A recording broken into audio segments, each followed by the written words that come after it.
Что происходит, когда мы ставим какую-то цель? Смотри, это твоя цель. В цели есть состояние, которое ты хочешь получить.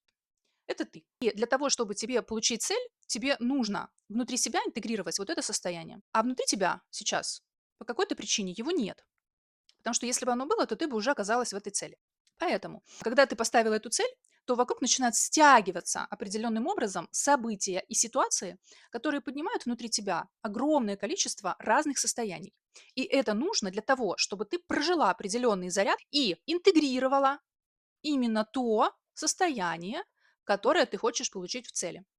Эта цель, которую ты хочешь, начнет притягиваться к тебе очень естественно, потому что теперь то, что ты проецировала вовне, то, что должно было прийти к тебе снаружи, появилось у тебя внутри. А значит, твоя цель стала просто целью, и из нее ушла завышенная значимость.